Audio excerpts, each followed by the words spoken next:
না, এইভাবেই একটার পর একটা ফাইনাল খেলতে খেলতে আর ভালো লাগে না।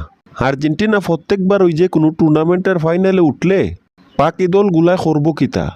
আর্জেন্টিনার তো বর্তমানে অনেক বালা সময় যাইতাছে, এই কারণে আপনার মতো বক্তরার মুখ থেকেও সুন্দর সুন্দর কথা বাইরিতাছে।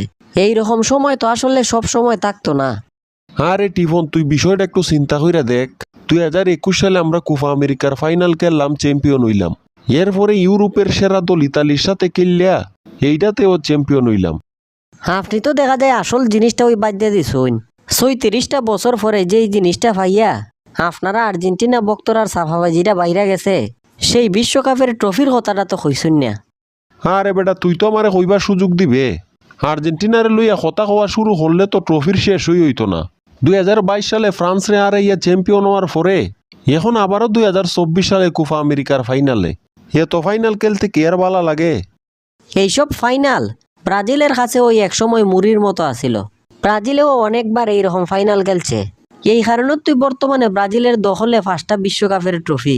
সেই বাপ দাদার আমলের গল্পগুলা এখন আর চলে না। আজকে টানা 22 বছর যাবৎ ব্রাজিলের কোনো ট্রফি নাই।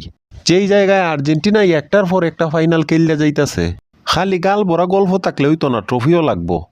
আর এইবারের কোপা আমেরিকার ট্রফি তো ব্রাজিলেরই হইতো, কিন্তু দুর্ভাগ্যজনকভাবে ব্রাজিলের খেলা ফিরে গেছে কলম্বিয়া উরুগুয়ের সাথে। এইসব দলের সাথে আর্জেন্টিনার খেলা ফললে তো আর্জেন্টিনা নিজেও বাদ হইতো। কোপা আমেরিকার মাঝে আর্জেন্টিনার মতো যদি গ্রুপ চ্যাম্পিয়ন না হইতে পারো, তাইলে তো এইসব বড় দলের সাথে খেলা করবই। আর্জেন্টিনার নিজ যোগ্যতায় গ্রুপ চ্যাম্পিয়ন হইছে, সাথে অন্যান্য দলগুলারে আড়াইয়া ফাইনালে উঠছে। এইবার ফাইনাল পর্যন্তই আর্জেন্টিনার সুযোগ, কারণ ফাইনাল খেলায় রেফারি থাকবো ব্রাজিলের। আর প্রতিপক্ষ হিসাবে ব্রাজিলের আরান্য দল কলম্বিয়া তো আছে। ওই কলম্বিয়ার সাথে আর্জেন্টিনার এইবার আর চ্যাম্পিয়ন হওয়ার আশা পূরণ হইতো না। কি হাস্যকর কপাল তোমরা ব্রাজিল ভক্তরার। যেই কলম্বিয়ার কারণে ইনজুরিতে ফইরা নেইমারের প্রায় ক্যারিয়ারই শেষ, অন্যদিকে এই কলম্বিয়ার লাগে তোমরা গ্রুপেও চ্যাম্পিয়ন হইতে পারছো না। এখন বুঝি এই কলম্বিয়ারই সাপোর্ট দেওয়া লাগে। আর্জেন্টিনা আর মেসিরে ট্রফির থেকে দূরে রাখতে যদি আমরা স্পেন, ইংল্যান্ড, বেলজিয়াম, ক্রোয়েশিয়ারে সাপোর্ট করা লাগে, আমরা এই জিনিসটাও করতে রাজি। এইবারও কোপা আমেরিকায় আর্জেন্টিনা চ্যাম্পিয়ন হইলে তো আমরা মুখই দেখাইতে পারতাম না। দর্শকেরা এই ব্রাজিল ভক্ত টিফনরে একটু জানাইয়া দেন তো, ফাইনালে কলম্বিয়ারে কয়টা গোল দিয়ে আর্জেন্টিনা চ্যাম্পিয়ন হইব?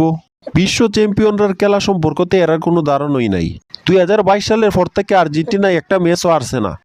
2022 সালে আর্জেন্টিনা লাস্ট আসছিল সৌদি আরবের সাথে, এখন আবার আরবো কোপা আমেরিকার ফাইনালে কলম্বিয়ার সাথে। এইটা আমরা ব্রাজিল ভক্তরা 100% কনফার্ম। আসলে যারার দল একটার পর একটা খেলায় হারতে হারতে অভ্যস্ত, এরা তো সবসময় চৌকে খালি অন্য দলের আরই দেখে। তবে এই দলটার নাম হইল আর্জেন্টিনা, নামেও বিশ্ব চ্যাম্পিয়ন আর খামেও বিশ্ব চ্যাম্পিয়ন হই। এই জিনিসটা তো আমরা কলম্বিয়ার সাথেই দেখবো, এই কারণে তুই আমরা সবাই মিলে কলম্বিয়ারে সাপোর্ট করতাছি। যাক, আমরা তো ভাবছিলাম কলম্বিয়ার সাথে ফাইনাল তেমন একটা জমতো না। এখন যেহেতু ব্রাজিল ভক্তরা কলম্বিয়ারে অভিভাবক বানাইয়া দিছে, তাইলে কলম্বিয়ারে আড়াইয়া চ্যাম্পিয়ন হইলেও আমরা ব্রাজিলে আড়ানোর মজাটাই পাইমু।